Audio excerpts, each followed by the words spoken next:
rin na si former president was checked by medical doctors. Kaya lang, ang sabi, hindi naman doktor ni presidente yon. Is it not under the PNP standard operating procedures na yung arestado may karapatan humingi ng doktor ng kanilang sariling doktor, yung independent and competent doctor of their own choice, ang sabi sa inyong standard operation procedure noong 2012, di ba itong kinikilala ng kapulisan natin? Ma'am, he has doctors who came over, and I believe they are from Cardinal Santos. We offered also the services of the PNP doctors, and we also offered the services of the post-hospital doctors there in the Philippine Air Force. Hindi, pero ang mahalaga, yung doktor na talagang doktor niya. Yes, ma'am. They came from the Cardinal Santos is their doctors. What they are actually asking, they even asked for ECG, and the ECG came. That was very, very different from the ordinary Filipinos. And they are asking for, I think, executive checkup. That's one thing that we did not accede to. Kung sinasabi Chair, ninyo, if I may. po? Yes, Senator Jinggoy. So, walang katotohanan doon sa sinasabi na hindi ninyo pinagbigyan yung sarili niyang doktor? No, ma'am. Not true, ma'am. Okay.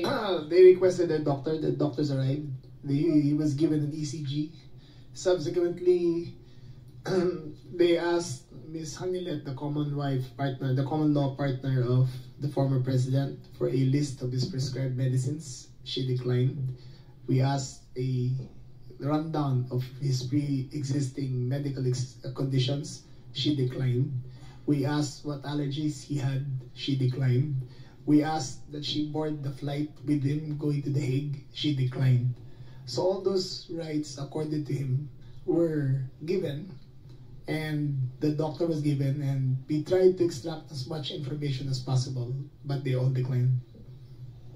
Okay, Senator Jinggoy, I believe that Secretary John Vic said that these were untrue, that this was all fake news, that in fact his rights were honored, and in fact they provided an ECG which is above and beyond the usual practice. Yes, Senator Estrada, please.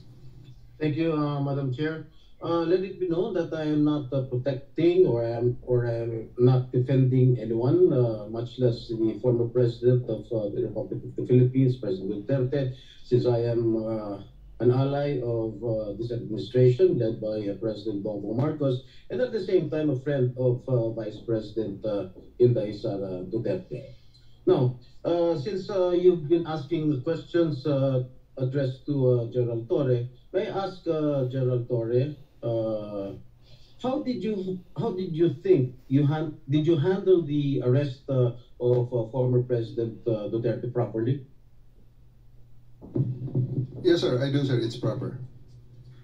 It was proper. But when I saw the video, it was really, for me as a citizen of this country, it was really unbelievable. It was a very, very big disappointment. Because I can relate, General. Because when we were arrested, way back 2001, together with my father, the same thing happened. All right, we were in the wee hours of the morning. We were the policemen barged in our hospital room at the Veterans Memorial Hospital. They were arresting us. They wanted us to be transferred to another detention cell. Because after the May 1 siege, at ano sabi ng mga polis, kalag ka rin na yan mga yan pag ayaw sumama. At the same time, when I saw the video, parang nag-flashback sa akin yung ginawa ng mga kapulisan ng araw sa amin. At ang sabi mo, hihilahin ko yan, hihilahin ko yan. Is that what you said, General Torre? Sir, it's already all optics and tactics already because it's already. No, I'm asking you, did you say that? Hihilahin ko, hihilahin ko. Yes, sir. And I actually made good of it, sir. No. What prompted you to say that? Sir, I made good of it, sir. Sabi ko, sir, hihilain ko yan. And I went back to Aegis Medialdea, handcuff him. Bakit mo nga sinasabi? You know, your statements based on the video may reflect the PNP as an institution. Baka sabihin lahat ng ating mga kababayan, ganyan pala yung mga pulis. Masyado wala man lang respeto sa sa matanda, sa isang dating Pangulo. Ganon din ang ginawa sa amin eh. Can you justify why you said that hihilahin ko yan? Eh, nakita ko si dating Pangulo Duterte, di naman lumalaban. What prompted you to say that? Mr. Senator, respectfully, the threat of hihilahin ko na yan was not towards the president, the former president. It was ensued after a heated argument between his counsel and General Torre. In no way was the former president threatened with bodily harm. Yes, Who was addressing the sinong sinasabihan ni General Torre? Was it the lawyer or was it the former President Duterte? Lawyer, sir, Attorney Miguel Dea, and actually, sir, after that, I actually went back to him, placed handcuff on him after reading him his rights and arrested him for obstruction of justice. And after that, sir, I brought him to the bus and came back again and told Attorney Delgra he's next. And again, sir, I will reiterate with all credits goes to the former president, because after he saw that I'm already very, very serious in bringing him to the plane, he said, okay, let's go. And I told Romy, the PSG, to just escort him, and he went voluntarily to the bus that brought him to the plane. Sisingit lang ako Senator Jinggoy, kasi binabasa ko rito yung standard operating ng PNP. Ang liwaliwanag naman eh, no torture, no force, no violence, threat, intimidation, or other means to vitiate the free will to be used against the arrested person. Eh di the more so, yung mga kasamahan ng arestado. Eh sabi mo nga, ikaw na nag-admit forcefully. Ay talagang you used force. Eh bawal po yun. Ma'am, it is... I placed E.S. Miguel Dea under arrest for obstruction of justice. Sabi nga ni Senator Jinggoy, hihilain mo pa. Yes, ma'am. I did, because I have to get into their heads to make them to make it very, very clear to them that we are already very, very serious of loading the president to the plane. General, pinapaliwanag mo, pero bawal ang paggagamit ng dahas, ng pananakot, ng intimidation, or any other means. Ang liwanag eh, nasa kapulisan yan eh. Just to be clear, operationally, there was obstruction of justice. It was the decision call of General Torre to place him under arrest for obstruction of justice. Now let us separate what happened to the president. You're talking about Attorney Miguel Dea. Yes, ma'am. Eh paano yung iba? No one else was armed, ma'am. Yung attorney. No, wait. Yung abogado. If I may, Senator Amy. Yes. Madam Chair. Ayan. Sino yung kinalagkad nung isang pulis? Yung security na nakaitim. I think it was General Torre na hinila yung isang abogado. Dalawa yun eh, yung abogado, hinila yung upuan, di ba? Tapos yung nakaitim na si Q, eh kinaladkad din. Si Attorney Delgra, sir, because he is next to be arrested, and because of that, the former President PRRD saw that I'm already that serious, and he said he prevented the situation from further deteriorating and escalating. So he said, let's go. Isn't he entitled to a counsel of his choice, General? Yes, sir. For 12 hours, he was there. Oh, can he speak to his client? Biglaan nyo na lang... They are there for 12 hours, sir, speaking to each other. Ano? They are there for 12 hours, speaking to each other, sir. One more thing that I noticed in the video, no? Ang sabi ni PRRD, papasukin niyo yung anak ko. Abogada siya. At ang sinabi mo, hindi ko siya papapasukin. Why not, General Torre? That is a decision. That is my call, sir. That is my decision. Considering that he had already been assisted by 3 lawyers all throughout that time, sir. And gabi na ho yun, sir. The request was made at around mga 9 o'clock na, sir. 11 hours after the first arrest. Tanggalin mo na yung titulo ni Inday Sara. Kalimutan mo na siya na Vice President. So, pagpalagay natin hindi siya Vice President. She is an immediate member of the family. Nung kami po ay nakakulong, ang immediate members of the family, 24 hours pwede bumisita sa amin, nakakulong kami. Ito hindi pa nakakulong. Anak ito. Bakit hindi niyo pinapasok? Maliban doon, is this not a violation of RA 7438 that requires that you guarantee access to an attorney in addition to the immediate family? The President also said na yung anak niya, yung babae, abogado ko yun, papasukin nyo. Hindi nyo pinapasok. Abogado yun eh. Actually, sir, first to answer the question of Senator Estrada, sir. I have told the President that they can visit him at his detention facility because at this time the order of the day is to load him into a plane. So that's what we endeavored to do, and that's what happened, sir. Ano niya bibisitahin yung tatay niya sa Netherlands? Hindi naman dito tinray eh. Hindi naman dito kinasuhan eh. Sa ibang bansa eh. Oh, bakit hindi niya man lang binigyan ng kortesiya yung anak na isang abogada na magkukonsulta? Katulad nga na sinabi ko kanina, yung mga nakakulong nga, 24 hours pwede bumisita ang immediate members of the family. Bakit ito hindi pa nakakulong, hindi niyo pinapasok ng anak? Our mission at that time, sir, is to deliver him to the body who issued the warrant, sir. Nasa batas yan. Nasa batas yan, General. Immediate members of the family, lawyers, priests, etc., etc. I should know. Nanggaling ako dyan. Tapos ito, hindi naman nakakulong. Again, I am not defending President Duterte. I'm just explaining the rights of an accused. Because naging akusado rin ako. And I don't want that to happen to anybody else. Dapat naman nagbigay kayo ng konting kortesiya o respeto man lang sa mga dating presidente dahil naranasan namin yan. Nung kinulong po yung tatay ko, ganun din. Kung walang respeto ang mga pulis sa amin. Porket nawala na ba kami sa kapangyarihan, ganun na lang. Matanong ko naman siya, General, wag naman po sana mangyari, God forbid. Sa pag sinapit ng ni President, pag sumapit ng ganitong sitwasyon si Presidente Marcos, gagawin mo rin ba yun sa kanya? I hope not. Ang liwanag po ng batas, kung ma-follow up ko lang si Senator Jinggoy, tama po siya. Hindi lang yung immediate family, medical doctor, pare or religious minister, any national non-government organization ng CHR, international non-government accredited by the Office of the President.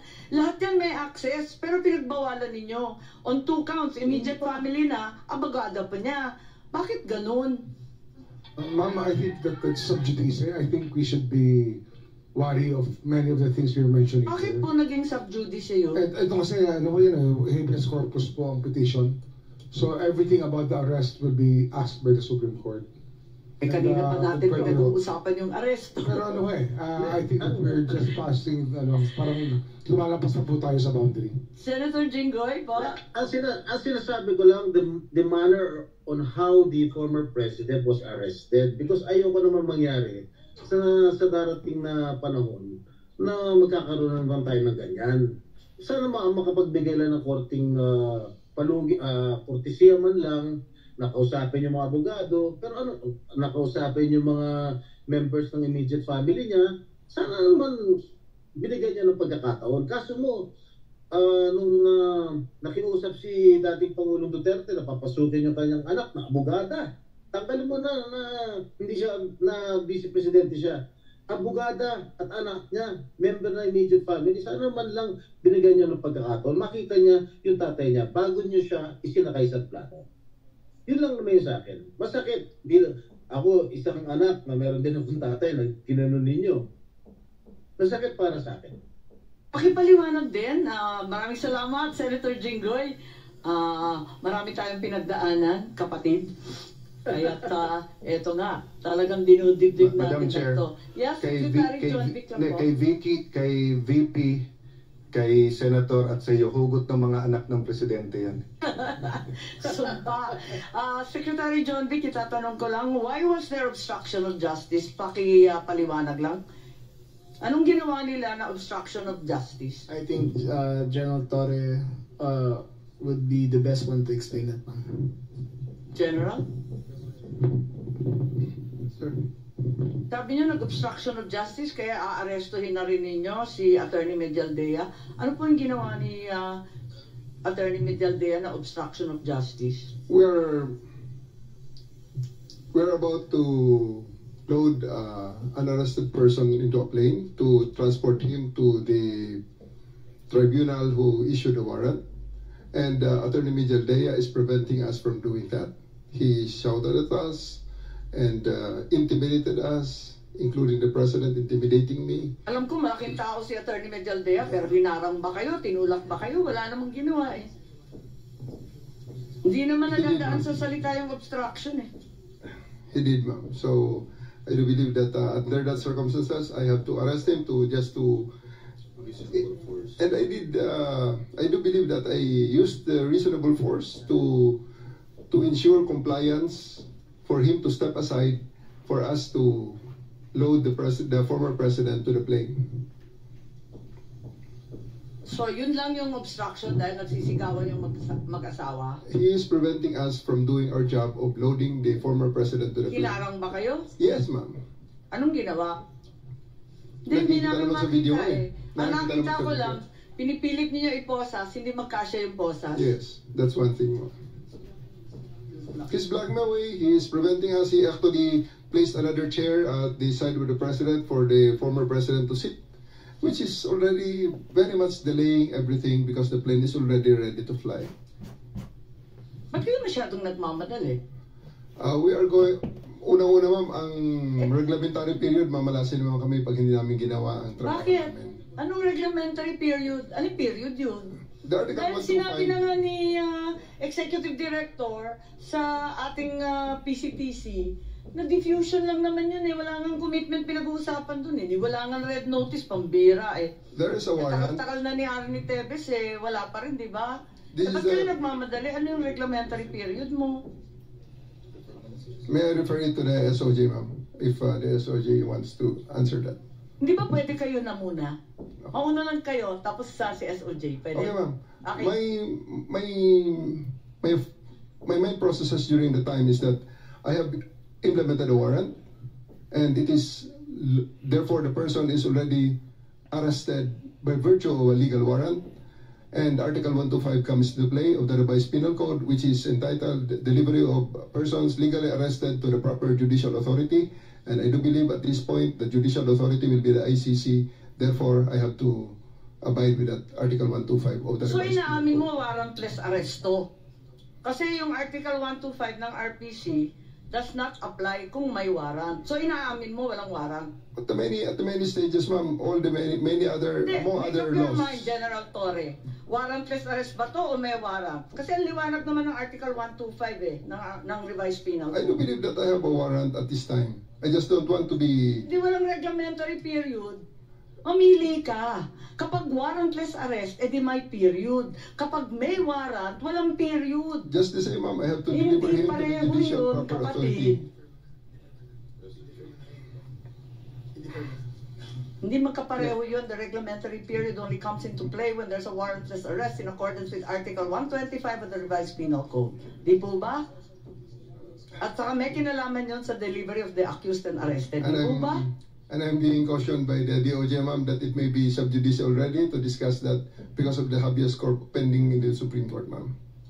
Pati ba naman ang revised penal code, naging executive session, pambihirang buhay ito. Okay. Senator Cayetano? Ma'am, can I have a few questions, baka 10 to 15 minutes and a short introduction lang. Okay. So, good afternoon ulit, gentlemen, ladies. Pasensya niyo yung aking introduction. I'm not imposing this on you. This is my personal code, di ba? So, more than being